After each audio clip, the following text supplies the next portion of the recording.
em nome do Senhor Jesus. Diga glória a Deus. Amém?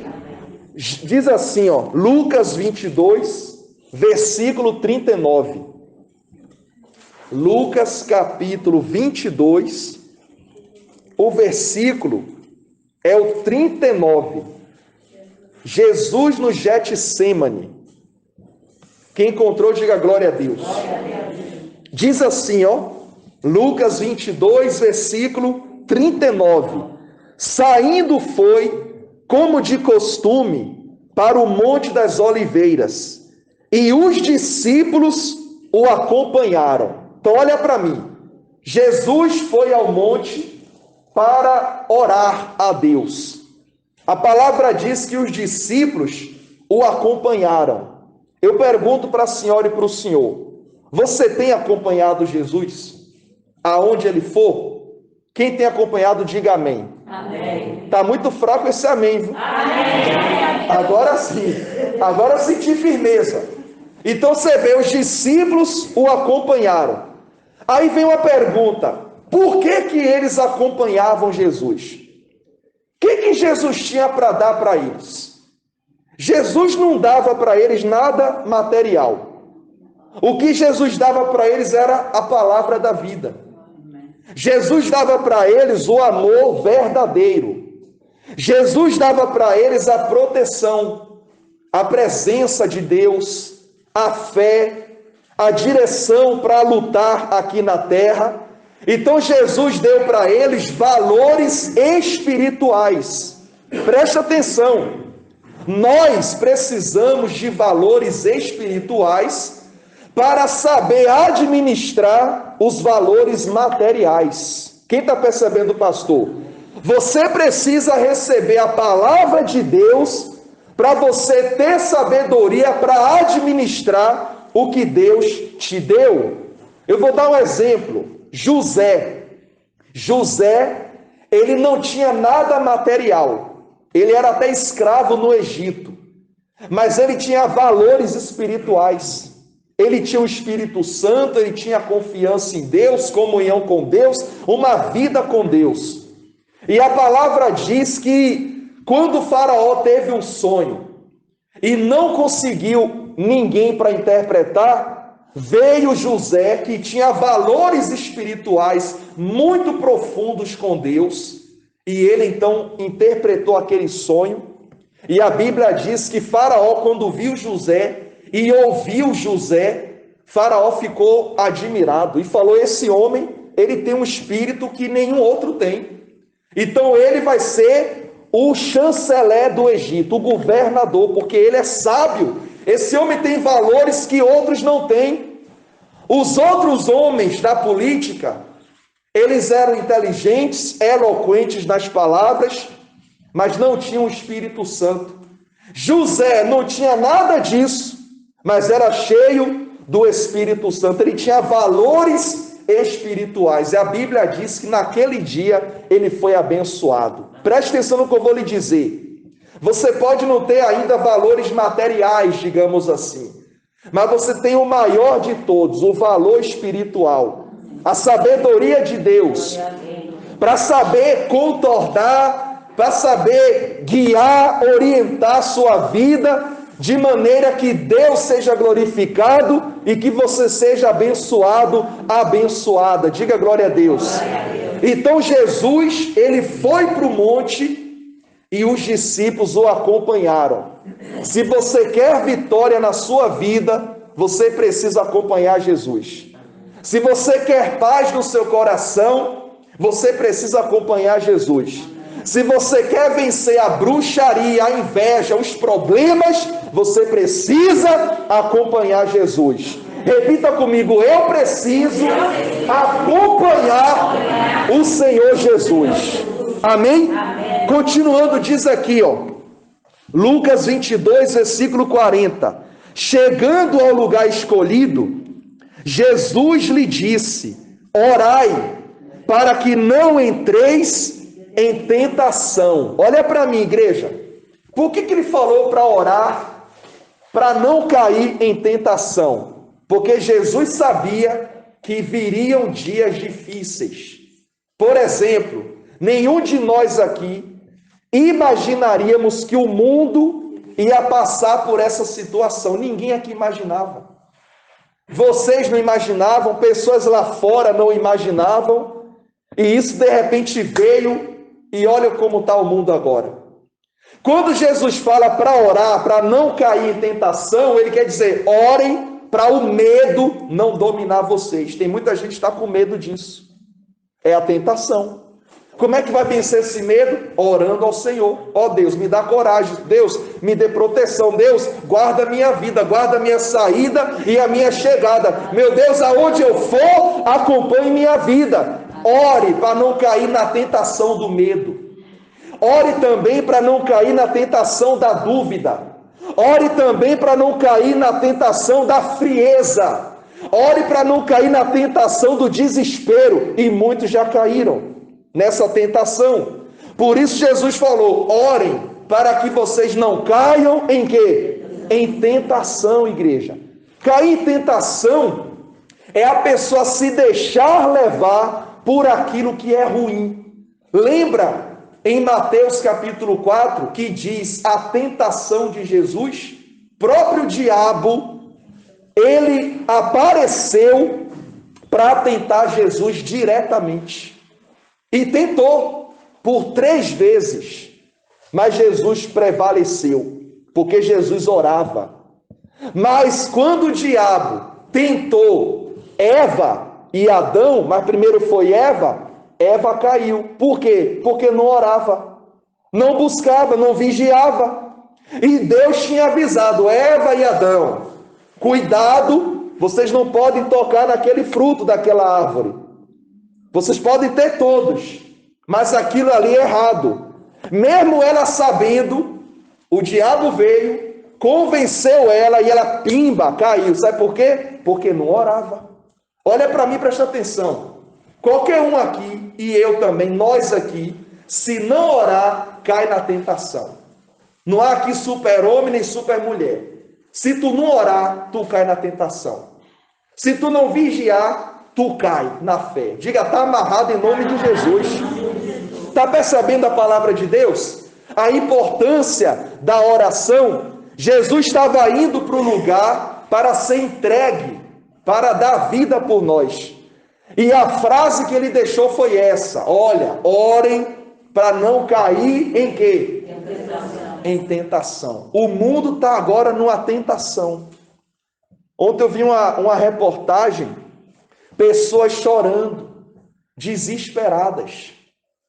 Só que eu fico pensando, né? Poxa, as pessoas têm muitas informações, elas falam dos problemas, falam de tanta coisa ruim, e eu não vi nenhum falar de Deus. Não vi nenhum dizer assim, ó, realmente está difícil, mas com fé em Deus isso vai mudar. Ninguém falou isso. Sabe por quê? Já caíram na tentação. E quando a pessoa cai na tentação, ela esquece do Senhor. Ela só olha para a lama do problema. Diga, está repreendido. Por isso que eu digo, olha, você que está com Deus, agarre-se ao Senhor. Porque olha, no tempo de hoje, que a mídia ou os média só passa negatividade, barbaridade, nós temos esperança na palavra de Deus. A palavra de Deus nos dá o quê? Esperança. O mundo aí fora diz assim, ó, vai ficar tudo difícil, tudo vai piorar. O mundo fala isso. Mas eu leio na Bíblia, em Gênesis 26, que Isaac estava numa terra que estava tendo fome, miséria. E a Bíblia diz que Deus o abençoou no meio daquela miséria. Então o mundo fala que vai dar errado e eu digo que vai dar certo. Em nome de Jesus. Diga glória a Deus. Igreja, olha para mim que você vai entender. A fé é andar ao contrário desse mundo. Se a gente tem fé, a gente não pode andar igual esse mundo. O mundo é incrédulo. O mundo não quer saber de fé. O mundo só vê problema. Mas nós somos um povo diferente. Quem é diferente faz assim. Amém. Nós somos um povo diferente. Deus nos chamou para sermos diferentes. Amém. Preste atenção no que eu estou dizendo. Eu não estou falando que somos melhores que ninguém, não. Não somos melhores, mas somos diferentes. O mundo está negativo, a gente vai ficar positivo. O mundo está olhando para baixo, a gente vai olhar para cima. O mundo está negando a fé, a gente vai assumir a nossa fé. É momento de assumir a fé. É o momento do tudo ou nada. Deus é conosco. Repita comigo: Deus é comigo. Repita: Deus é comigo. E eu vou vencer. Em nome de Jesus. Olha para mim, igreja. Nós temos que agora usar não esses olhos aqui, ó. Os olhos que a gente tem, não é para usar ele agora. É para usar os olhos da fé que está dentro de você. Dentro de você estão os olhos da fé. Você tem 4 olhos. Os 2 olhos carnais, que é o que tu tem agora, e tu tem os olhos da fé. Os olhos carnais vê problema. Os olhos da fé vê a solução. Os olhos carnais vê porta fechada. Os olhos da fé já vê a porta aberta. Os olhos carnais só vê dificuldade. Os olhos da fé vê providência de Deus. Os olhos carnais só vê o que é errado. Os olhos da fé vê o que é certo. Os olhos carnais quer que tu olhe para trás. Os olhos da fé quer que você olhe para frente. Você tem que usar os olhos da fé. Você vai ter que usar os olhos de quê? Da fé.